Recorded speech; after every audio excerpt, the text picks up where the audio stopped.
Welcome back to my channel. My name is Trey Jerome. If you are new here, on my channel, we talk everything social, political, commentary, and of course, story times. But today, we are doing something a bit different. We're doing a Q&A, which I'm super, super excited for. As I've been making these story times and I've been telling y'all a little bit about my life, you guys have a lot of questions. So I said, okay, maybe I just need to make one YouTube video answering as many questions as I possibly can, because I feel like YouTube and Instagram are my only two platforms where I really, really have that like sense of community. Like I feel like on TikTok, they watch me, but I don't have a community, and I need to do better on TikTok here. But I feel like on YouTube, Instagram, like y'all really, really, and it's crazy because I got way more followers on TikTok, but y'all like, I just feel like y'all really, really, really, really, really, really fuck with me on here. So under one of my videos, let me see if this is the video, but under one of my videos, I asked y'all to ask me as many questions as y'all want, and I also asked y'all to ask me some questions on Instagram. So I said, you know what?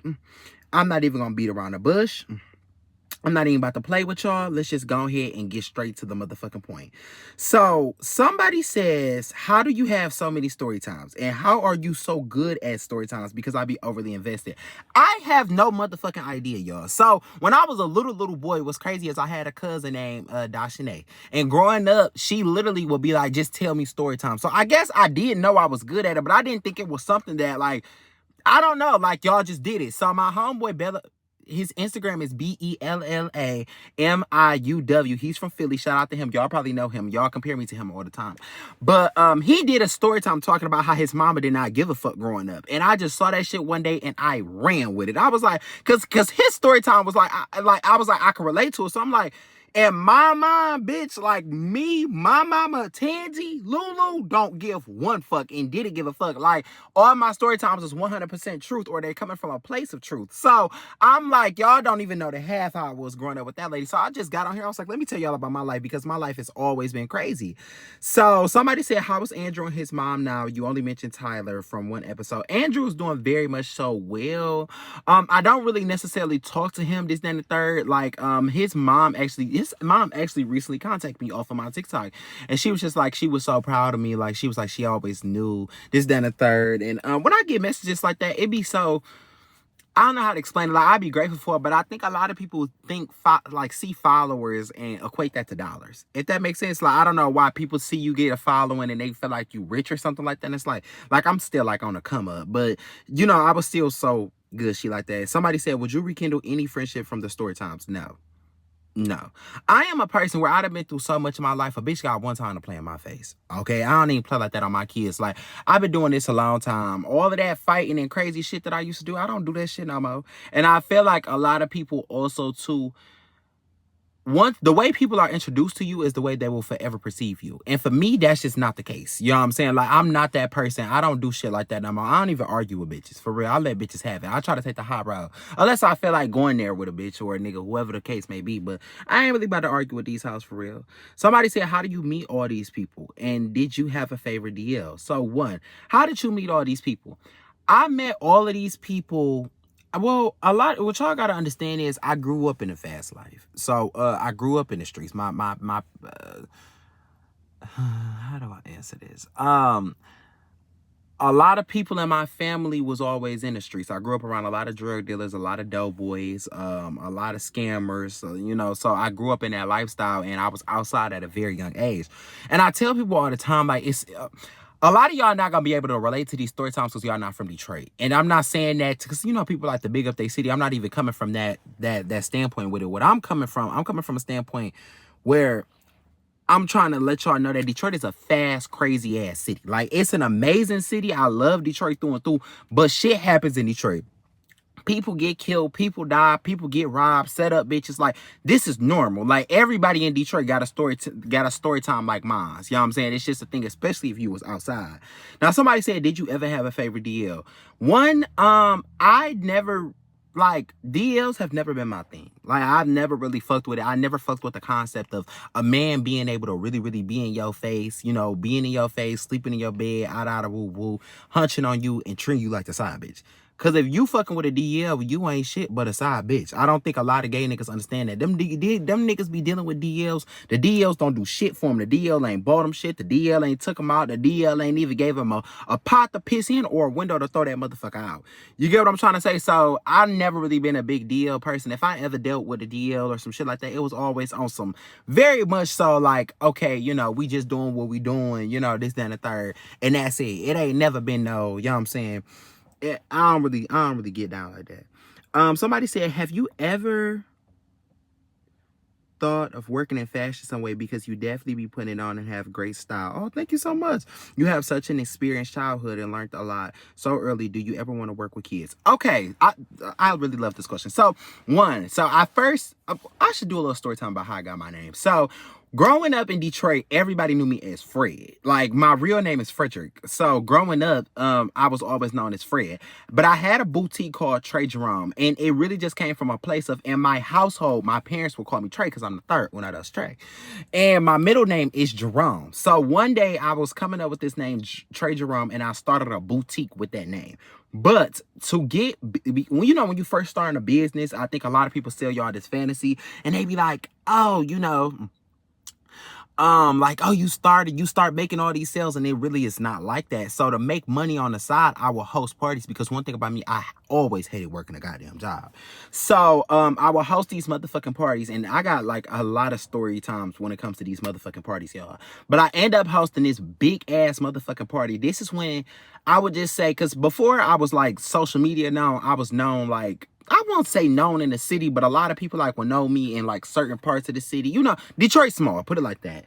And so I didn't really know that about myself, if that makes sense, because I wasn't like known. Like, I had friends who was known. Like my homegirl Aaliyah, growing up, that was my homegirl. We still cool now, but like that was somebody who was known. You know what I'm saying? Like, I had friends who had like 50, 60K, 1,000 followers and shit like that. I wasn't really that for real. I was more like, you know, 6,000, 7,000 followers, if that makes sense. But anyway, I threw this big ass block party, and then from that day forward, everybody in Detroit that I knew of called me Trey Jerome. Like, literally, I remember this one lady stopped me at the grocery store. She was like, "Is your name Trey Jerome?" She's like, "Yeah." She's like, "My daughter snuck out and went to your party." So that's how I got my name. But yeah, I did have a boutique when I was 16 years old. I started my boutique, and I actually have been thinking about bringing it back. But right now, like, my focus is really just real estate, because I am a person where I will spread myself so thin and have nothing else to give. And I really am working on stopping that shit, because I really got to get this money by tomorrow. And so that is something that I have been thinking about. I have been thinking about starting a clothing line or something like that. But honestly, I'm not okay with that. I feel like a lot of times people don't understand how much work goes into this fashion shit. Like, fashion is a very fucking hard business. Do you get what I'm trying to say? Like, that shit is not easy. And yeah, I would love to work with kids. My goal is to start a business, sell the business, and do some type of just social work. Like, I really would like to work on mass incarceration, because that is something I'm very passionate about. Like, if you watch me and you really watch me, not just watch my story times, not just watch, because I feel like my content is so broad. I have followers who just watch me on story times. Then I watch followers that want to hear my on politics. Then I have followers who want to hear me be funny. Like, you know what I'm saying? So it's like I kind of got to cater to them all. But depending on if you one of those people that watch me all the way, which I know the people who watch me all the way, because it's like I know like at least 7 of y'all. Like, if I saw y'all on the street, I would know y'all. But those people who watch me all the way, you know, I'm very passionate about mass incarceration. Like I said, I just grew up in the streets. I've seen so many black men get incarcerated from the ages of 15, 16, 17. And so I just always felt like that was fucked up, and it was something that I just found very distasteful. So I've always wanted to do something of that sort. But definitely like working with like juvenile kids and things of that nature, because that could have easily been me. I'm sure y'all could tell. Do you party at Nikki's? No, I've never been to Nikki's. I've never been to fucking Nikki's, and I've been invited to Nikki's twice though. One, I was invited by a party manager. I actually, let me shut up. But I was invited by a party manager who promotes a lot at Nikki's, and I've been there like in visiting, but I've been to Nikki's when I didn't know it was like a club. I was like 16. I was just in that bitch. Like, I didn't know what Nikki's was. You know, I was still a kid. I didn't really know all the clubs in the city, but I will go. What's the best brunch spots in Detroit?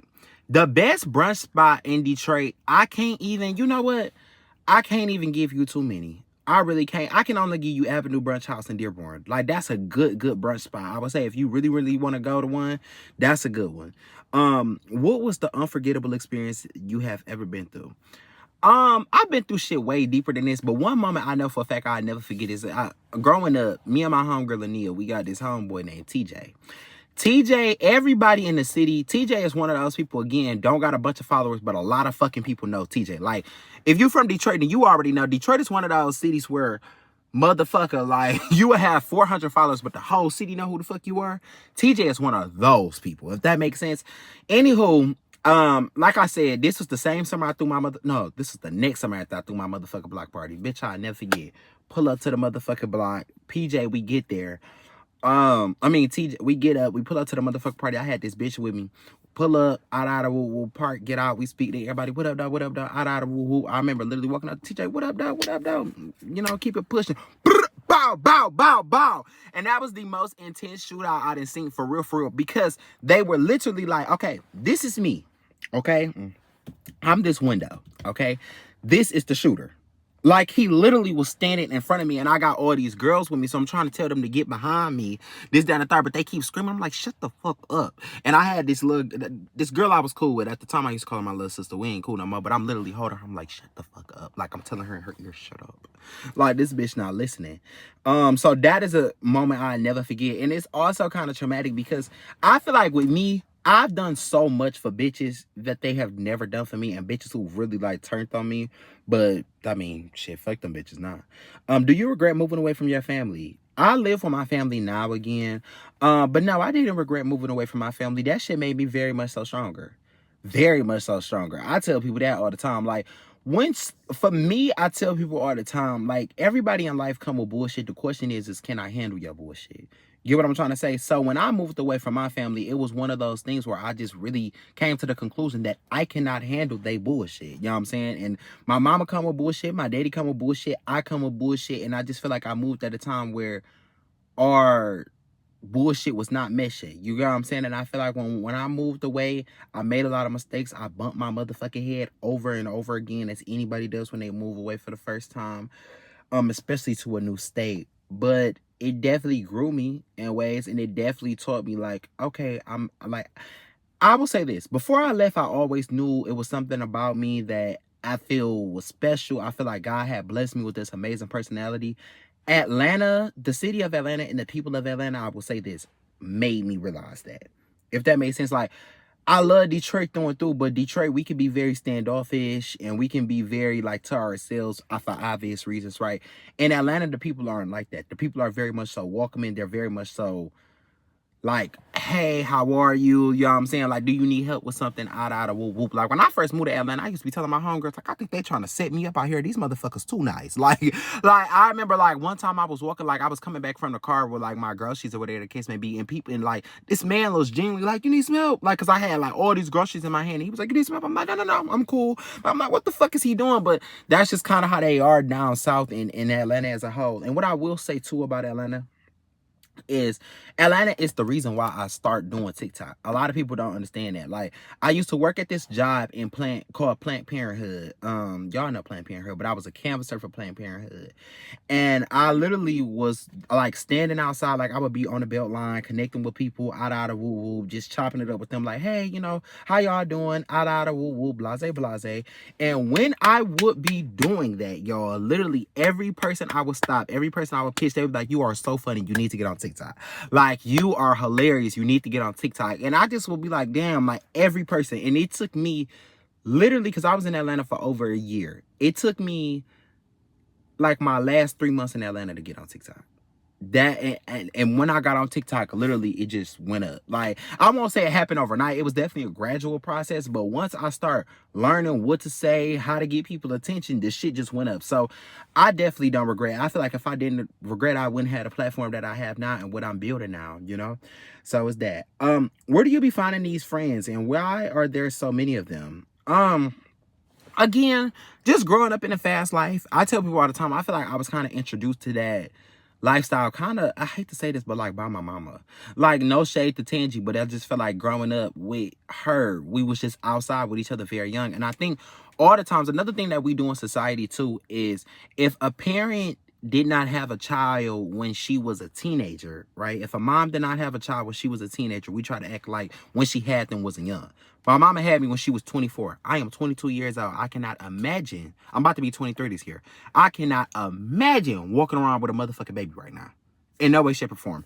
I cannot in no way, shape, or form. So my mama had me very, very young. And on top of that, too, when she had me, it was at an incredible transitional period in her life where I feel like she was stepping into womanhood as well.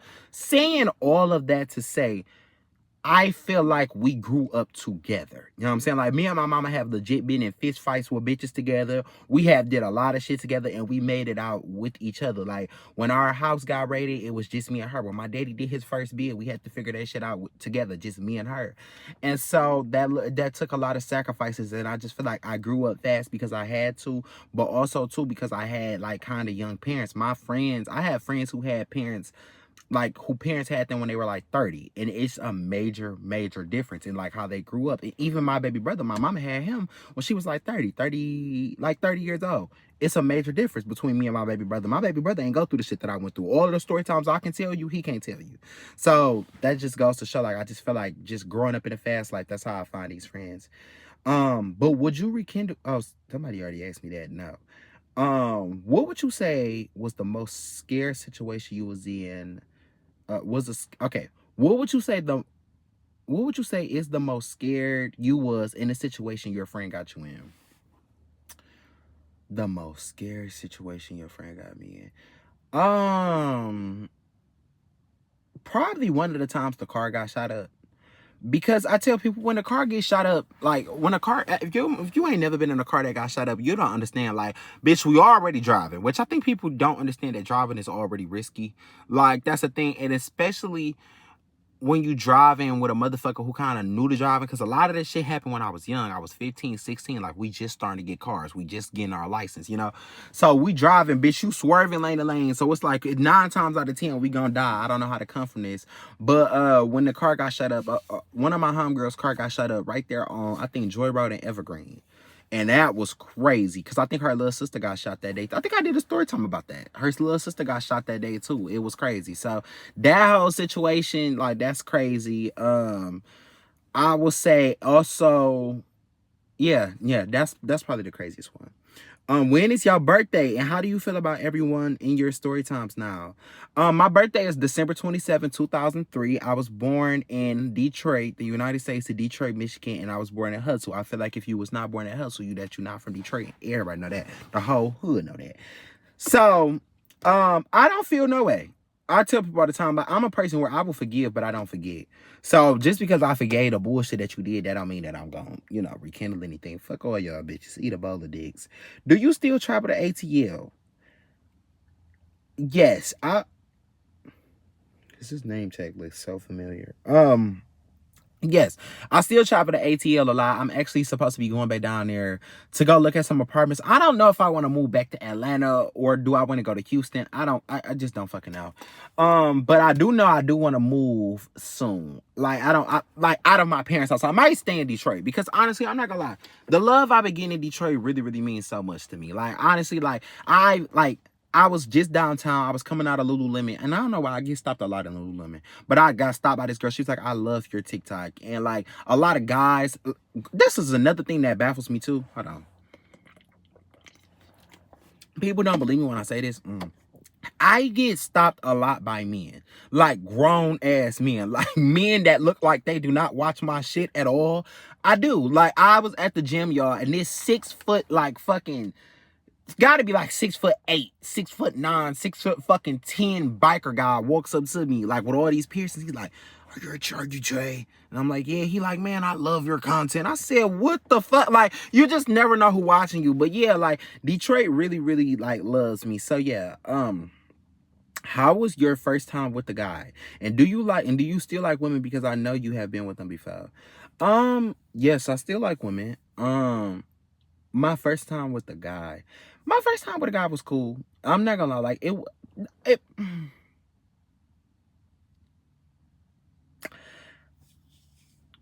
if he okay, so my first time with a guy, it was real cool.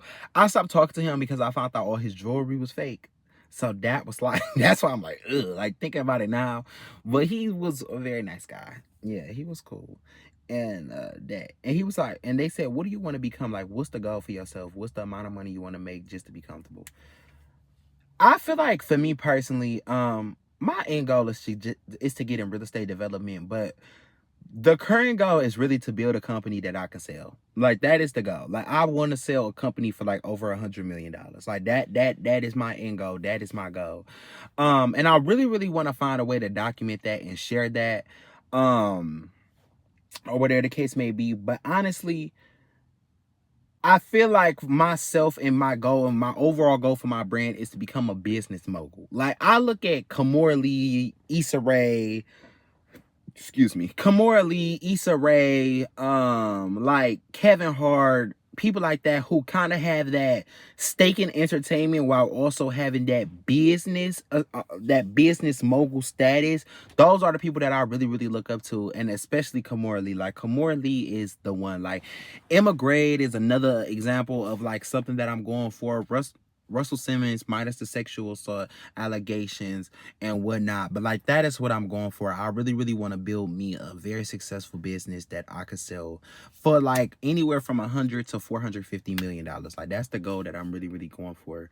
So yeah, that's like what I'm really trying to brand myself into. And I feel like it's been very fucking hard, but I feel like I'm slowly like trying to make that transition. That's why I like keep mentioning like real estate. Cause like when I start selling real estate, I want to start like pushing more like business content, if that makes sense. Because the thing is, what people don't understand about content is you kind of have to niche down in some way, shape, or form.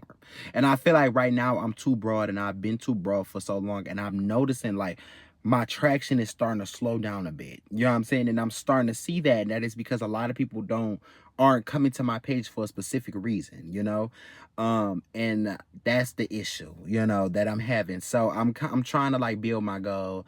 And I'm not gonna lie, I've honestly been really considering like slowing down story times as well. And not because, well, one, because I feel like they don't really align with the overall brand that I'm trying to get to. And also, too, I feel like a big thing for me, too, is I really don't want to relive a lot of the shit that I be talking about. Like, I understand I be doing this laughing, joking, kiki, haha, but a lot of that shit is traumatic, and a lot of that shit brings up a lot of memories that I don't want to think about. You know what I'm saying? Like, a lot of these story times that I'm telling y'all are stories that like my family and my friends don't even know. Like, my friends be asking me all the time, like, did that really happen, or are you saying this shit for TikTok? And I'm like, I'm dead ass serious, that happened, you know? So it's some of this shit where it's like I really don't want to have conversations about, I really don't want to talk about, but I'll do it for y'all, you know what I'm saying? Because I understand that it's entertainment, but yeah. Somebody say, are you a part of the LGBTQ? Yes. However, I'm not gay. I think a lot of y'all think I'm gay. Like, for some reason in society, we only acknowledge the L and the G. Anything other than that, it's like, that don't really make sense. It's like a blur to them. I'm not gay. I'm sexually fluid. I like what I like when I like it, and when I want it, I get it. It's really just that simple. What is the duration of your story times? Like, for example, can two story times happen at once? Yes. Two story times can happen at once. Multiple story times that have happened at once. Sometimes the story times that have happened in the same day, I just decided to tell them at different times. Have you ever cheated? Never been in a relationship? Do you have kids, and how many? I'm really happy we're having this discussion. No, I don't have no motherfucking kids. I just got off the phone with somebody that I was kicking it with.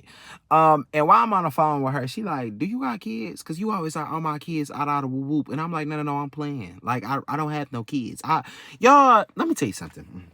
If I had kids in this economy, I would be losing my motherfucking mind. Shout out to all the parents. I don't know how the fuck are y'all having kids with $7 gas and motherfucking bills and this job market like that. I don't even want to talk about it. That's crazy. But no, I don't got no kids. If I did have kids, I would want a girl though. I really want to be like a girl dad. Like I really have a deep appreciation for women, and particularly black women.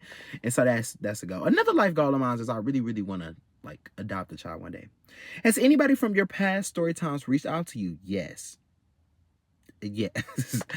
Hell yeah. Like, yes, so many people do. I did a story time about when I got exposed in 7th grade. This girl named Anaya reached out to me. She's like, I don't remember that. I'm like, bitch, I remember it. Very clear. Mo, of course, reached out to me. Me and him not really talking right now. A lot of the I did I do a story time? I think I did a story time when did I tell y'all about when I went up north and I had the threesome and all of that. I did a story time. I think so. I did that story time, or whatever the case may be, and that girl, she was pissed. I don't give a fuck. What's your favorite color? What kind of car do you drive? I drive an Equinox, and my favorite, that's not the car that I'm in now, though, obviously. But my favorite color is in between orange. I love orange. Like any like variation of orange, any type of orange. I love orange. However, I am a big like fan of like a chocolate brown, like kind of mixed with like a tan color, or like something that is an object that is chocolate brown with like that gold/tan accent to it.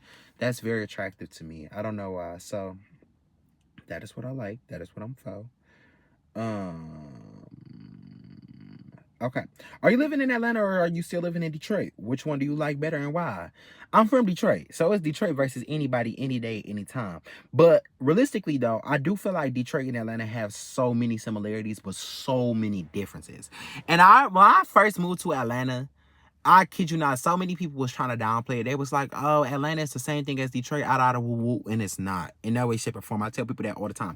Atlanta and Detroit are completely different. And I know, like, when I said that online, they was like, everybody knew that. But I don't know. When I said I was moving to Detroit, so many people was telling me that. I will say this. Detroit is such a beautiful, amazing city. But it has its ups and it has its downs, just like Atlanta. The up for Detroit will be the hustle, the grit, the people. I feel like Detroit is one of the funniest cities you have to come to. Like, I feel like Detroit is also very community oriented. Like, I don't know how to explain it. Like, don't get me wrong, it's not with the ideal community, but when I say community oriented, I'm referring to how everybody in Detroit know everybody. Like, everybody say that about their city, but Detroit is really a small town that's just a big city. I don't know how to explain it, and I love that about Detroit, because when I go to other cities, like for example, if you come to Detroit and you ask who the it girls, who the it boys, everybody in Detroit can tell you. You know what I'm saying? And I go to other cities, they can't do that. You know, that just goes to show. That's just an example. But the downside of Detroit for me will be the Detroit hustle. Like, and I've been kind of catching myself from falling in that trap. In Detroit, we have this mindset that we have to knock everything the fuck out, because I think people forget that a lot of opportunities were snatched away from Detroit constantly. So for a very long time, there were no job opportunities in Detroit. There's starting to become a movie scene in Detroit through Tubi, but there's no movie scene in Detroit. There's no rap scene in Detroit, really. There's no foundational rap scene in Detroit. What I mean by that is there's no record labels coming to Detroit saying, sign it. Like in Atlanta, they literally knocking on niggas' doors. Hey, can you rap? Okay, let's see what you can do. Literally. You know what I'm saying? Coach K is it Coach K? I forget. But QC, they found that nigga Lil Baby playing dice in the hood. You know what I'm saying? We don't really have that in Detroit. It's not a lot of opportunity in Detroit, so you gotta kind of work your ass off to make it out of Detroit. And I'm not even talking about make it out of Michigan, just make it out of Detroit. So it's kind of that. So that's kind of the downside. Atlanta, what I love about Atlanta is a beautiful place. In my opinion, it's an amazing city. The people in Atlanta are so nice and welcoming. I do feel like they're a little two-faced, but you gotta understand it's the Black Hollywood. I feel like Atlanta is very much so cool. I feel like it's a good city. And what I love the most about Atlanta is everything is black. When I went to the car dealership black. I got a lawyer, the lawyer's black. The motherfucking doctors. My first time seeing a black doctor was in Atlanta. Like, that shit is so inspirational. And Atlanta was the city that taught me it is a marathon, not a race. Because I feel like in Detroit, everybody in Detroit don't understand that. Growing up in Detroit, it had you thinking, like, if you not 16, 17 and you not ripping a Charger and you ain't robbing, stealing, selling dope, you behind. And Atlanta can kind of come off like that too. But really in Atlanta, everybody understand that shit take time and you really got to hustle to get what you want, if that makes sense. And I feel like the best way I can put it is this: Atlanta to me has an appreciation for delayed gratification. Where in Detroit, that city life, we kind of want instant gratification. We like fast money, fast cars. In Detroit and Atlanta, it's the same way, but in a different way. You know what I'm saying? Like, they understand that this shit take time. It's shit that build up. I also got amazing mentors in Atlanta too.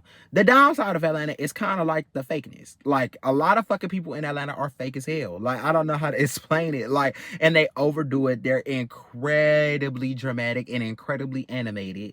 And people in Atlanta, I tell people all the time, like, people in Atlanta go through so much. I am a person where y'all already know I care a lot about the social issues impacting our society. I never seen so many young crackheads till I moved to Atlanta. It is so many young boys that you will see that are fiends just walking around in Atlanta cracked out. Like, it's actually heartbreaking because it's like, damn, you my ages, you younger. Like, it's sad. So that's the thing. Do you? Yeah. Okay. Now, this other girl left a question. This gonna be the last one on my last story time. Shit. My bad, y'all. Shut the fuck up. It's not loading. Hold on, y'all. They said, question. Where did it go? Should have took a screenshot. Hold on. Question. Best experience as a gay man. We're talking in general. First thing that comes to mind. My experience, first off, I'm not gay. So that's another thing. But I do like men. So we can go with that. Here's what I'll say about this. It's a double-sided coin, right? And just as it pertains to my community, because we already know I love talking about my community and black people as a whole. I used to be one of those gay people. Well, for me, I used to be one of those people in the community that was queer as a whole and be like, I never experienced homophobia or anything of that nature. But what I will say is I've never really experienced blatant homophobia until recently. And it was with like a friend had like referred to me as like FAGGOT. And like, we're not friends anymore. And it kind of really broke my heart. I just feel like sometimes being gay is like a scarlet letter. Like, no matter who you are, what you do, where you drive, where you live, how educated you are, how established you are, how intellectual you are, it does not matter, because once they find out you are gay, it is over with. And that bothers me so much, because the gay community and the LGBTQ plus space as a whole is so special. And I'm not saying that to be boastful. I'm just saying that as a whole. Them people are smart. They're creative. They're beautiful. They have a spark about them that I just feel like we really, really, really need to take advantage of in society. Like, we really need to invest in these people. Like, every gay person I know is something about them. They can do hair. They can do makeup. They can design clothes. They're smart as fuck. They're funny as hell. Like, it is something incredibly special about them. And I feel like that about humanity as a whole, but I just really, really see it in the gay community as a whole. And I just feel like no matter what you do, it's just always going to be taken away. And I think one of the things that I find incredibly bothersome about being someone that is in the community is, again, I feel like people feel like because I am in the community, I don't have legitimacy in certain conversations. I did a video talking about how I feel like black men should stop putting their kids in football, and people were literally in my comments saying, well, you gay, you zesty, so y'all don't got no place in this conversation. And that bothered me so much, because it's like, at the end of the day, nigga, I got a nuts in a pole just like you. You know what I'm saying? I'm a black man, and I have a unique experience as a black man growing up in this society. I feel like, if you, like, one word that just comes to my mind is just target. Like, you're targeted. When you are growing up gay, you're targeted. You are the guy that is just, that people are going to come from. And I feel like, for me personally, before, I was one of those kids, and I tell people this, I did not grow up gay, if that makes sense. I grew up, if anything, gay, LGBTQ plus, all of that shit was shunned upon. I had one auntie who was a lesbian, and it was like one of those things where it was like I could barely damn near go around her, or I couldn't go around her too much, just off the strength of she was a lesbian. You know what I'm saying? My whole family was incredibly homophobic, and I'm not meaning like damn play that gay shit. I mean like that FAGGOT, that FAGGOTA, nin.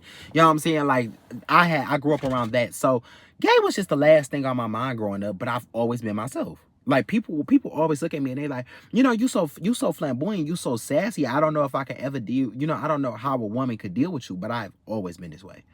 Like even growing up in high school, elementary, middle school, when I like only talked to women, I was always this way. Anybody who went to school with me, anybody who grew up with me, anybody who knew me from when I was a very young man will tell you, I have always been this way. So I've just always been a nigga that's myself. You know what I'm saying? I've always been a guy who was myself through and through. And whether you like that or not is up to you, but I've always been me. So saying all that to say, I feel like that made me targeted growing up. Like I feel like that's why I have so many story times of me fighting, acting a fool, with me and my mama getting into it with other people in the neighborhood, because it was one of those things where it's like I had to protect myself by any means necessary, especially when you're growing up in the hood, or not even in the hood, but just in a hood adjacent environment where it's a predominantly not black, it's a predominantly area that has niggas. It is a predominantly nigga environment. You know what I'm saying? When you growing up in that environment and you are flamboyant, you will be targeted. So that's just what it is. And I unfortunately hate that, but it's just, the reality. So that was my experience. I said that was going to be my last question. Let me see, does she have anything else? Oh, I'm a hairstylist 2 hours away from Detroit. I'm moving there. Any advice you can give me? And my sister just moved to the A. She really want me to come down there. Been enjoying your journey. Keep it up. Prayers for your exam. You got this. Thank you so much, y'all. I failed the goddamn exam. I'm gonna tell you about that in a minute. If you really want to move to Detroit, I feel like Detroit is an amazing city to move into, but I feel like do not come to Detroit expecting this to be Miami, Atlanta, New York, Houston. It's not. Like, Detroit is still up and coming, and when I mean up and coming, I mean like they just getting started. Like, y'all, we just getting our downtown together. Like, I wouldn't want you moving to Detroit thinking, like, expecting this life to kind of be grand and grandiose. Like, of course you can get that in Detroit, but it really just depends on your situation, like who you have access to, what type of girl you are, and what are you willing to do. Because if you get in those circles in Detroit, you could definitely make that happen, but that is literally anywhere in the world. So I will say it's worth the jump if you want to do it. It's an amazing city, and like I said, it's coming up. So if you really want to, if you are a girl that's business minded, you want to invest, you want to get your credit together and put some money into some investment properties, start doing XYZ, I would definitely recommend that. But as far as actually moving here, I wouldn't do it if you looking for that big city vibe, or you kind of going through that transitional period where you want more, you want to be somewhere that motivates you. Again, it kind of depends on your area, but I don't know if you really will find that in Detroit right now. Now, in 5-6 years, for sure, I could see that, but not right now. I had to talk.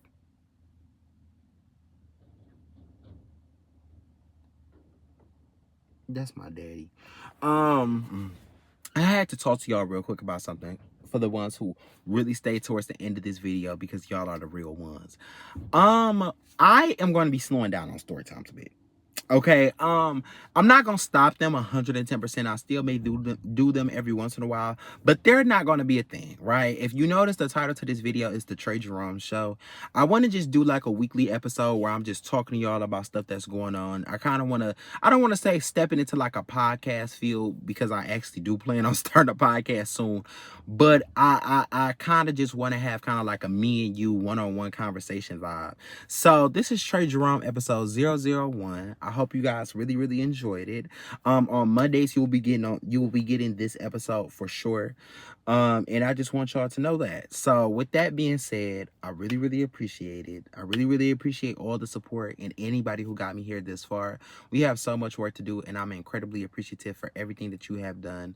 Thank you, appreciate you, love you, care about you.